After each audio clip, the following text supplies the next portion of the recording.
This is the Lance Vance dance. You got to, all right, pop it and lock it, yeah. Wow. Grand Theft Auto Vice City Stories is the final Grand Theft Auto game released on the PS2, but was originally developed for the PSP. But I'm playing the PS2 version. You're probably going to ask why I'm not just emulating this on the PC instead, and the answer is because I hate you. Let me know in the comments if you have the same GTA collection for PS2. Vice City Stories is the second of two GTA games made for the PSP. The previous game, Liberty City Stories, was the highest PSP selling game of all time, according to Wikipedia. So they did another one with the same design philosophy. Make it a prequel where you play as a side character, reuse the map, strip back the mechanics so it's easier to play on PSP. I was pretty underwhelmed by the last game. I know it was crazy to get a game like that on handheld back in the era of Tamagotchi, but otherwise it doesn't have a lot to offer modern gamers such as myself. Everything about it was recycled and far worse than the previous game from top to bottom. Again, that's not this game's fault. It was never trying to be the follow-up to San Andreas, but everything about these two games just feels a bit stale. I actually did like Vice City Stories quite a bit overall, but this is the fifth game on the PS2, and even though this one does bring a lot of unique stuff to the table, these same graphics and mechanics, and especially hardware limitations, are starting to feel really dated. Playing on PSP probably still has some novelty to it, but I think playing on the PS2 when it was released even back then would have felt pretty dated. The PS2 version was released in March of 2007, a few months after the initial release on PSP. If you aren't familiar with 2007, it wasn't just the year of the release of Vice City Stories on the PS2. That year also saw the release of Halo 3, Super Mario Mass Galaxy, Effect, Call of Duty Rock 4, Band, Uncharted, Portal, Metroid Prime Assassin's 4, and Bioshock. Standing beside all those, I don't think this game was blowing any minds even back then. Now, I did like this game, I promise, alright? I'm going to get into that in a second. I thought it was a great game. I'm just laying this out there because I'm probably going to be a little less enthusiastic about this game than some people might be hoping for. And explaining why I'm 100% right this time for saying this game feels dated. Not that it deserves to be held to the same standard as the next-gen home console releases of the time, just that this game was never hot shit like the other ones were, especially without the novelty of the handheld. Let's get into it! So yeah, anyway, this game's a piece of shit. No, it's not. I liked it. I like the game. Here we go. Back in the 80s, baby. Drop that needle, sonny. In Grand Theft Auto, the Ballot of Vice City, you play as Victor Von Vance, or Vic if you're Vic Vance is the brother of Lance Vance, who we already know is a backstabbing clown, but this hasn't been made clear to Vic yet. Vic is here in the army because it's his best chance at making some money because he's desperate to pay for his brother Pete's terminal cancer treatment. Sorry, I read that wrong. Asthma treatment. Still very serious. The problem is his aunt seems to be pocketing a lot of the money he sends home for her personal use, and obviously his brother Lance is no help at all, so he needs to increase the flow of cash. Luckily, one of his superior officers, Jerry Martinez, calls him into his office and says, hey, you know, if you could just help me move a package from one place to another, I could give you a bunch of cash. No big deal. Everything's cool. What could go wrong? So then they're attacked. He does it, but then they're attacked, and Vic manages to hold on to the package and bring it back to Jerry at the base. He tells Jerry that he's out of the drug game, and Jerry says, no problem, can you help me move some guns instead? And Vic is like, this is cool, that's great, but my question is it really so easy for a sergeant in the US military to be this openly corrupt? Like yelling loudly about his crimes while he's on base and just pounding the Bandito Blanco in his office? I know there's going to be some level of corruption in pretty much any major institution, but this is the Army, not the LA County Sheriff's Department. So I guess Jerry decides to frame Vic and gets him dishonorably discharged from the Army. Vic seems to have no reaction to this, but luckily his old Army buddy Phil Cassidy hooks him up with some work and a place to stay. He also hooks Vic up with his friend Marty. He also meets Marty's wife Louise and their baby. Vic takes a liking to Louise, and since Marty is an abusive alcoholic, Vic decides to start working with him. But he keeps being shitty to Louise, and Vic really likes Louise, and also Marty's racist, so Vic just kills him, bada bing. Vic and Louise are happy, they've taken over Marty's operation, things are going well, but of course it's time for this fucker to show up. Lance says he wants to help Vic build up his crime empire so they can really help pay for their brother's asthma treatment. And guys, this is a little ridiculous. Why didn't they give him like a more fatal or expensive illness? You need all this cash just to treat someone's asthma? I mean, I'm not a doctor, but I did Google the phrase terminal asthma, and all that came up were anecdotes about how asthma can be fatal if you don't have proper treatment. I mean, it almost took out Syl, but it's not like an ailment that slowly withers you away into a husk. Like, sure, medications can be pricey if you don't have insurance, but ultimately it's a lot closer to a disability you have to learn to live with than a terminal illness. It's not like you need that Heisenberg money to constantly be going for tests and scans and procedures and doctor's visits. I feel like this money is more for personal fun than it is for medical expenses. And knowing Lance the way I do, he's 100% just using the whole we need to pay for our brother's treatment thing as an excuse to make a shitload of cash. But Vic isn't much better. I know he's got Luis to take care of, but honestly, staying in the army and just keeping your head down, staying out of trouble would have been a smart move in terms of making sure the people you care about are taken care of. You don't need to be a millionaire drug kingpin to buy asthma medication for your brother and groceries for your girlfriend. So Jerry shows up at Phil's place where we learn that Vic actually is a little salty about getting kicked out of the army. It only took like 6 missions. So Lance has a job for him and Vic, and he's a little vague on the details, but promises it's not drugs. All they have to do is get this car and bring it to this guy, and they'll make a bunch of money. Once they get the car, Lance is like, hey, you know what? I'll just deliver the car myself. No need for you to come along. Nothing sketchy here, bro. See you later, Vic. A couple days later, they meet up again, and Lance is talking to this guy, Brian, who's dressed like Sonny Crockett. So basically what we have here is we have Evil Crockett and Evil Tubbs finally working together, just like in my fanfic. Brian has a job for them that I guess has Vic distracting the police while Crockett and Tubbs go to steal some drugs, and somehow this is technically okay with Vic because they aren't the ones smuggling the drugs into the country. Vic also meets Umberto Robina, who used to work for Marty, which means he works for Vic now. Fun that he's here in this game, but doesn't really impact the story much, so Vic goes to see Brian, who's acting all sketch because it turns out he's a cop. He tries to make a break for it, but the Vance boys catch up to him, and Lance convinces Vic that they should hold on to him a while to try to find out what he knows. Brian mostly gives them a bunch of bad tips on jobs they can try to jump in on, but they're all bad. Vic is mad at Lance for this, and like, yeah, Lance sucks and he did get you into this situation, but Vic, buddy, you are feigning ignorance so hard right now. That or you're just an absolute brain-dead moron if you honestly had no idea what you were getting into. Before Vic is able to go too hard on Lance, their white trash junkie deadbeat mom shows up asking for something. I don't know what.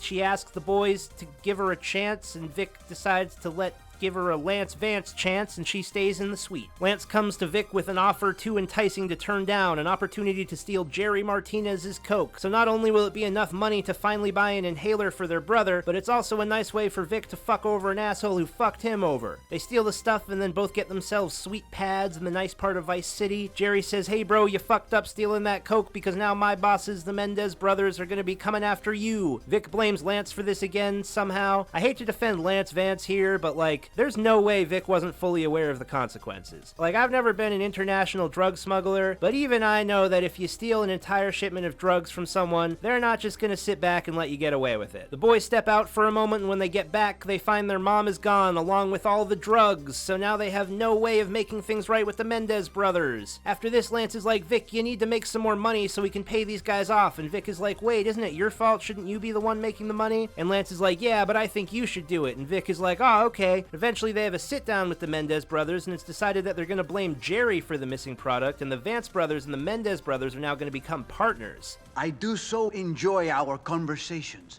I find you very inspiring. Thanks.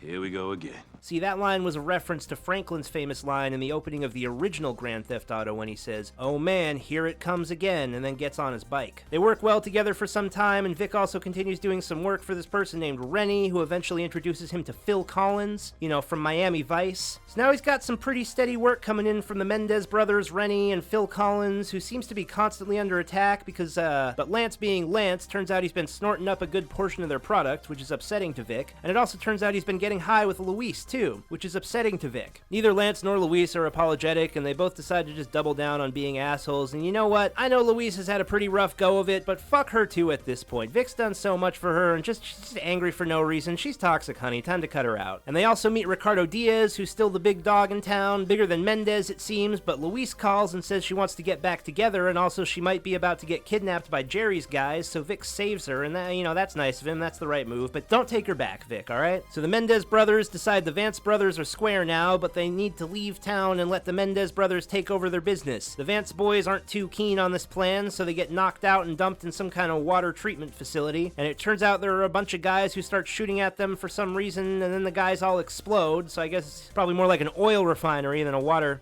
treatment facility. The boys escape, and for some reason Vic and Luis make up, but somehow Lance ends up being trapped in a burning building, so Vic and Luis grab a helicopter to save him, but it doesn't spoil their date, so I guess things are fine between them now. Oh! Vic real quick has to go stop by Phil Collins' concert to stop a bunch of bad guys from sabotaging it. Loved this mission, we'll talk about it later, because the Mendes brothers have kidnapped Luis. Vic is about to head over to save her, and Lance is like, hey, you know, we could also not. Like, we could just stay here and chill out instead. But Vic makes him come along anyway. Lance gets taken right away, and Vic kills Armando Mendes. But unfortunately, it's too late to save Luis, and unfortunately, he is able to save Lance. I like that Vic doesn't help Lance in any way or give him a hand or anything. I found that funny. So Diaz encourages Vic to finish off his revenge on Jerry and the other Mendes brother, Diego, mostly just because Diaz wants to eliminate them as competition, and I'm not really sure what Diaz is actually doing to help Vic here. He has Vic steal a military helicopter to attack their building, but that's not helping. That's just telling him something that he probably could have figured out for himself. That military attack helicopters are good for attacking people with. After attacking the building with the attack helicopter, then attacking the people inside the building with the guns, Vic makes his way onto the roof where Diego Mendes and Jerry Martinez greet him politely and then gets swiftly killed by Vic. Once the deed is done, Lance shows up in a helicopter just in time to be no help at all. Lance says, hey, I got more drugs, we should sell them for money, but Vic says, no dog, you know what, I'm not into that, and then they fly off into the sunset.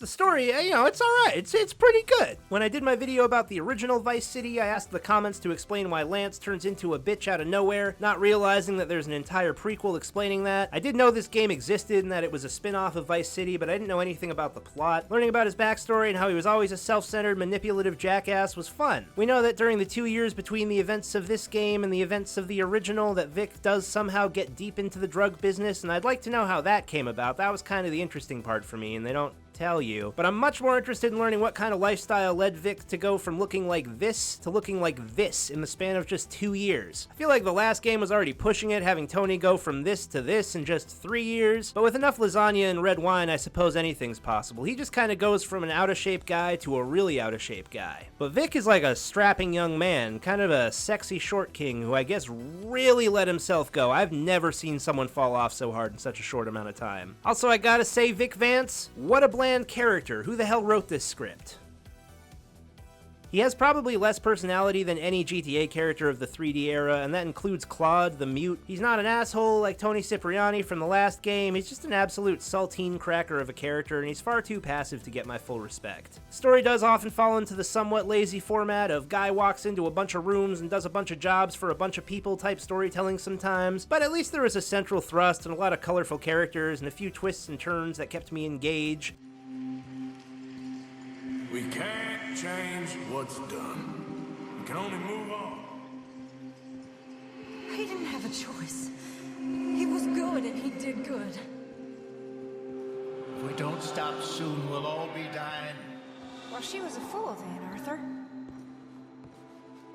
And there was a real quick turnaround on making this game, so I guess it's pretty forgivable. It's a good story with a bunch of extra padding thrown in so you can have a bunch more missions. I definitely don't think that's a problem. Found the overall presentation to be pretty impressive, especially for a PSP game. Liberty City Stories felt like it cut as many corners as it possibly could, like having locked static shots where you often won't see the person who's talking so they don't have to animate them talking. There are a lot of awkward cutscenes in this game too, but there are also a lot where they pulled out all the stops, and seeing how far they've come since GTA 3 in terms of just directing a scene, plus how much improvement there's been in the character models and animations is just really impressive. And even more also, video game voice acting came a long way during this generation, so things are pretty good. One bizarre presentation quirk is how the title card comes in the original Vice City, it was like Grand Theft Auto, and then the words Vice City were written out beneath it in this handwriting style that looked cool. But then in this one, it's the same, it starts the same, where it's like Grand Theft Auto, and then Vice City comes in all fancy, but then the word stories just kind of fades in real quick. That's a little lame. I can't believe you thought that would get past me, you chumps. Another massive corner that was cut in the last game is how they recast pretty much everyone and replaced them with cheaper, far less known actors. Aside from Frankie Vincent, who continued crushing it as Salvatore Leone, I'm pretty sure they recast recast every single character, which was pretty jarring and made most of them feel like different people. Why go home and get your shine box? But because of the massive success of the last game, they had the money to bring back the original cast. Not every character returns, obviously. Ray Liotta probably wouldn't have done it if asked, but also wouldn't make any sense for Tommy Vercetti to appear. I was kind of disappointed we didn't get an appearance from Ken Rosenberg, who is mentioned in passing but doesn't actually appear. However, Danny Trejo, Luis Guzman, Gary Busey, and Philip Michael Thomas all reprised their roles from the original. In fact, this game was actually the very last acting role of the late great Philip Michael Thomas. What's that Philip Michael Thomas is still alive? What's that he looks like this now? Music! First off, the theme song is pretty good. Possibly better than the original Vice City, maybe not, I don't know, that's not the point. Definitely not as good as Liberty City Stories theme song, but you know, what could be? The main event in terms of music, of course, is the radio, the soundtrack. I was thrilled to have more backstory filled in for the legendary GTA radio hosts Fernando and Tony, but obviously the songs are what we care about. People have always said that the original Vice City has an unparalleled soundtrack, and before I played the game, I just chalked that up to our culture's bizarre, unhealthy obsession with everything from the 80s, thinking it was going to be a bunch of crap 80s pop songs I'm really tired of hearing, but instead that soundtrack immediately swept me off my feet and brought tears to my eyes. I felt like a changed man afterwards because of it. Then I said I didn't like the San Andreas soundtrack nearly as much. Then Liberty City Stories had a decent soundtrack, but it was mostly low-cost indie music like GTA 3, and there were far too many commercials, but a lot of people in my comments said they actually thought the Vice City Stories soundtrack was a better soundtrack than the Vice City soundtrack, and I was really looking forward to confirming this, but friends, I have to disagree. This was another great soundtrack, don't get me wrong. I do think this is an area where the game's smaller budget really does come through, as there aren't nearly as many well-known songs as the original, but I was really happy with it overall. We even got Phil Collins in the air tonight, which is Miami Vice. But for me, the original Vice City soundtrack was like an accidental mix of magical ingredients that all came together to be greater than the sum of its parts and transcend what is generally thought to be possible with a video game soundtrack. And this game just doesn't reach those heights for me. Again, that's just my opinion. If you're a returning viewer, you know that my opinion is fucking worthless, and you should stop watching this video right now before I make you stupider. You know, one of my favorite things about this game is the different perspective it provides. Almost makes Vice City seem like an entirely different place. One of my biggest problems with the original is how you start off in the coolest area of the game, and then you unlock the next area, which is slightly less cool, and then you unlock the final area, which is the least cool of all. Going from the cool, chill party town to the poorer, more industrial part of the city didn't really feel like a reward.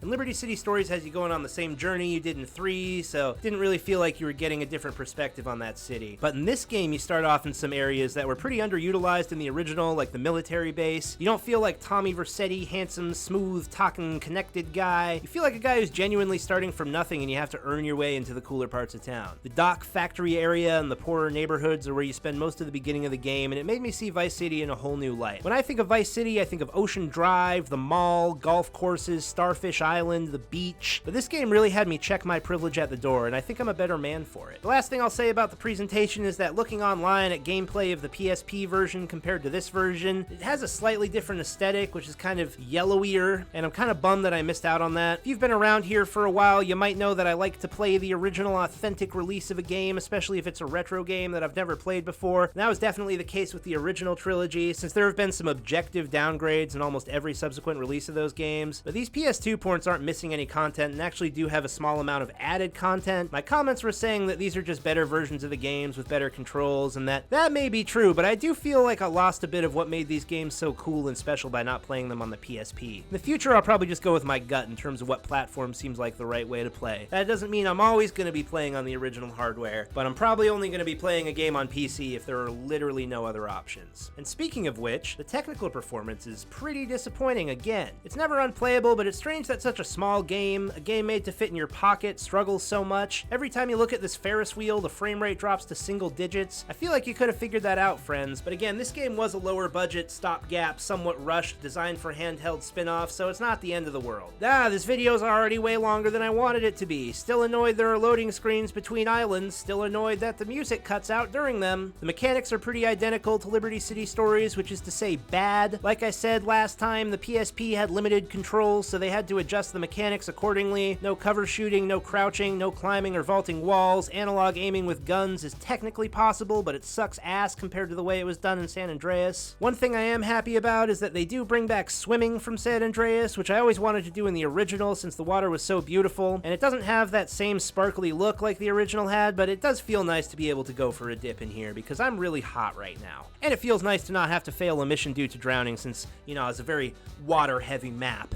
But again, I'm just kind of over these mechanics, especially after things were really starting to feel good with San Andreas and now we're back to this crap. I'm tired of the way this game populates the city, and you still can't find a car to escape in if there are too many police after you. I've always hated the terrible mechanic of failing a mission if a cop gets anywhere near you, and I don't think I could play another one of these things if I had to deal with that again. Just look at how I failed this mission. I'd like to be with you, I guess you... Nice job, scumbag. I hate the choice to continue to have almost no checkpoints, even on long, difficult, and extremely long missions. I think we've really taken this design philosophy as far as we could have. When they made San Andreas, and then they made 2 more games, and now it's just exhausting. And I get it, these are handheld. Oh my god, how amazing, GTA in my hands, played in my pods on the bus. It's great, I get it, I really do. But for me, at this point, this is so stale. And the thing is, too, is that I actually thought the mission design in this game was a massive step up from the last one. I'd probably say it has the second best mission design of this era behind San Andreas, which is funny because I feel like a lot of the talk online about this game is about how bad the missions are. And don't get me wrong, there are a good chunk of missions here that filled me with murderous rage, and I'm gonna complain about them right now. But after that, I'm gonna talk about some of the good ones. Early on, they hit you with this mission Boom Shine Blowout, where you have to grab some crates with a forklift and then put them back on the truck before the warehouse burns down, and every time you get a crate, the warehouse falls apart a little bit more and puts more obstacles in your path. So the forklift controls are janky as hell, and they force this stupid fixed camera angle on you, so it ends up being super frustrating and no fun. This one where you controlled this robot seemed kinda cute, but then there's very little actual player input and just ended up being another frustrating one. More boring ass, pointless, tedious, mind-numbing tailing missions. I know those aren't going away anytime soon. More stupid fly through the ring missions, but for some reason the checkpoints are extremely unforgiving, even more than they were before. There are a few more like that, but there are 2 I really wanted to focus on. Unfriendly Competition and Light My Pyre. These 2 feel like they were straight up not play tested. Unfriendly Competition is technically just a mission where you have to drive over here and kill some guy, and I will say I had a bit of a chuckle when you get there to kill this guy and all these bikini ladies pull out guns and start shooting at you, but then the bullshit starts right away. When the cutscene ends, it switches right to gameplay, and before it's even done fading up from the black screen, before it even gives you control back of your character, you're already getting shot at point blank range. Then it's just an onslaught of absolute marksmen who are not only everywhere, but they also seem to be able to spawn right behind you or right next to you all the time. I also forgot to mention that there's also this other small shootout you have to do before coming here, which only serves to add to the tedium of having to redo this mission over and over. Your auto aim doesn't work for so much of this, and the manual aim is just awful. They do have this infinitely replenishing health pickup, which is the only saving grace of this one, but it doesn't help when these assholes are just spawning right behind you. Once you're finally able to get past this part, you have to chase him through the beach and take him down. It is kind of cool that the beach is being utilized in a story mission finally, but this part is also broken as hell. First of all, this guy inexplicably has a shit ton of health. But even without that, I failed this part one time because I let a cop get within 10 feet of me, which I'm sick of. I failed another time because when I started shooting at him, I accidentally aimed at this random person. Then when I tried to switch targets, instead of aiming at the guy right next to him, Vic just decided to spin around 180 degrees and shoot at some random cop, and then a bunch of other cops came over and started beating the shit out of me, and then I died. Hey, that's another thing I hate about these games that they haven't changed since GTA 3. How cops will always just attack you and only you. If someone starts shooting at you, the cops just go about their business as if nothing's happening, but the second you shoot back at the person trying to kill you, suddenly the cops have a problem with it, and they all descend upon you, but continue ignoring the bad guys. So basically, in pretty much all of these games, you aren't only fighting the guys that are purposely placed in the level for you to fight, but you almost always also have to fight against however many police happen to be around at the moment, and this just adds a random additional level of challenge that is made even more frustrating by the fact it just feels like an oversight rather than a design choice, which is made even more frustrating by the fact that they haven't done anything to rectify this oversight over the course of 5 different games. Anyway, that's not even the worst one. Light My Pyre is a strong contender for the worst GTA mission of all time. Now, it's not the worst mission. Trust me, I've played GTA 1, but it's far more insulting at this point, because GTA 1, if you don't know, was the first GTA they ever made.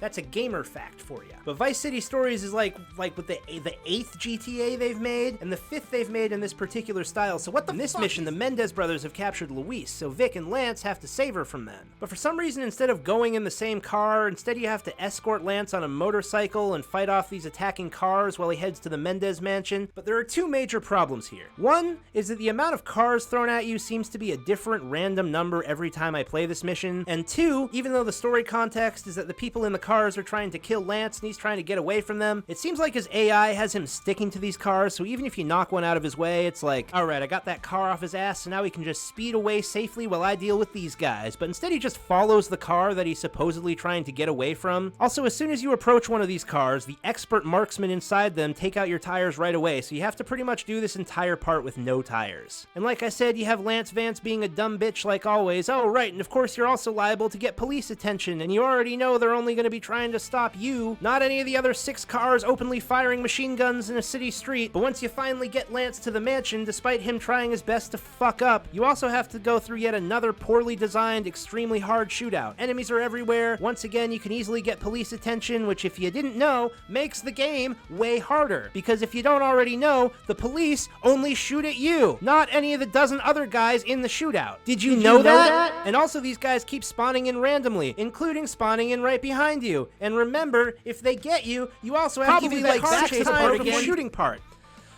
But it's all worth it, because when you get to the end and Victor finally confronts Armando, it leads to one of the most incredible boss fights in the history of gaming. Bullets! I eat your bullets! There are a few other ones people hate. Jive Drive was one where you have to pick up Lance from the airport. Overall, I didn't hate this mission, but I got to this one part where this car was in the way and it wouldn't let me get into the car to move it out of the way. So while I was getting shot at, I had to grab another car, and of course cop cars were the only ones around, and try to push that other car out of the way, but I ended up pinning Lance under the car, but he didn't die, but I was worried that if I tried to push the car again, then I might kill Lance and fail the mission. And of course I had a 2-star wanted level, because why not? So I went around and gingerly pushed the car off Lance, and then he decided to just stand there, so I got out and nudged him. He moved a bit, but then didn't get into the car, so I moved up a bit, and he started doing this. Then I realized he was probably trying to get into the passenger seat, so I moved up a little bit more, but the cops were shooting at us, and remember, if they touch your car, you fail the mission. So I really needed him to get in, but instead I actually ran him over somehow, so then he got up and started doing more of this. Then I accidentally ran him over again, then a cop almost got me, so I had to drive away for a bit, then I drove back to pick up Lance, and then I got him home. I'm over it. I'm sick of this type of thing. I feel like it's constantly happening in these games. Do I even like this game? I honestly do think the average mission in this game is incredibly solid despite my earlier complaints. Tons of fun car chases and shootouts, great set pieces and locations. Let's hear about some of my favorite missions. Brawn of the Dead is a mission where you have to, for some reason, be in a zombie movie, and then you go around to a few locations in this mall killing zombies, and also it's a film set, so you're part of a film, and this one's just pure fun. There isn't much challenge to it, and honestly, I would have liked it a little bit longer, and obviously the name Brawn of the Dead, likely a reference to the movie Dawn of the Planet of the Apes. Final mission is pretty solid, not as good as San Andreas is, but I really enjoyed the location and the part where you fly the attack helicopter and blow everyone up, although that bit can be a little tedious, you know, having to repeat it a bunch of times when you die. The way you move through the building and the location itself feels like a deliberate challenge rather than just a bunch of random crap being thrown at you. Plus, they're very forgiving with the health and armor pickups in this one. And of course, you're here to finally confront Diego and Jerry, which culminates in this truly epic final boss fight.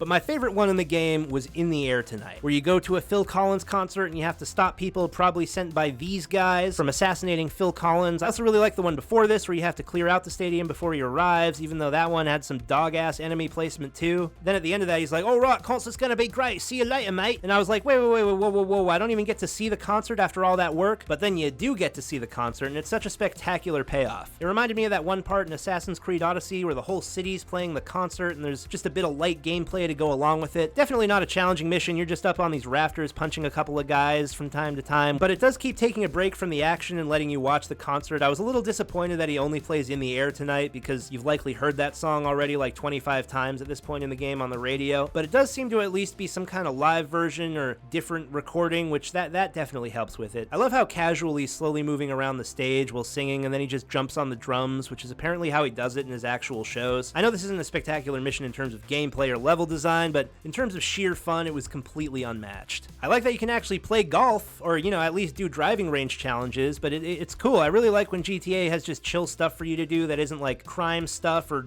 races or stunt jumps or whatever, just like normal everyday activities. I always find that really fun. Something people really seem to enjoy about this game is the asset management system, where you can buy a business and then improve the business, and then, you know, you make more money off it based on how much you improve it. I think this is a great concept for GTA, but the way it's executed here, it feels kind of pointless because of how little there is to actually spend money on. I mean, there's always guns, and there are a few cars you can buy, but otherwise, the only thing to spend your money on is buying more businesses that can make you more money so that you have more money to spend on nothing. Well, there was one useful thing that was a good motivator to make sure I always had a little cash on me. In older GTA, you would always lose everything when you died. San Andreas, they made it a fun thing where you could unlock the ability to keep your guns after you were killed by dating this girl who works at a hospital, or keep them after you're arrested by dating this girl who's a cop. The point is, it was nice to keep your guns after you died. It was great that you had to earn that ability by engaging with one of the new game mechanics, but in Liberty City Stories they stripped that back and there was simply no way to keep your weapons, which was such an annoying regression. So all this is to say that the most useful thing to have money for in Vice City Stories is that you actually can buy back all your guns after you die. Just walk out of the hospital, get this token, costs a couple grand, hop in the Johnny cab, boom, restart the mission. This is actually the most streamlined the process of restarting a mission has been in any of these games. I still don't see why the process can't be streamlined into a single button click, but this is the best it's been so far. Although there was never a time after like the first few missions where I was ever strapped for cash. There's a story mission that requires you to have 5 businesses, and once you do, you never need to worry about money again. So the asset management, I think it was a cool idea that would have worked better in a much deeper game because I felt no reason to engage with it after the story mission that makes you buy them. Well, I think that's about all I have to say, but of course there's one last test we need to perform to determine if this actually is a quality game. Alright, here we are in the mall and we're about to find out whether or not Grand Theft Auto Vice City Stories is in fact a good game. So here we are. This is the moment of truth. And there we go, everybody. That is how it's done, ladies and gentlemen. We have got ourselves a good video game here. Thank you very much.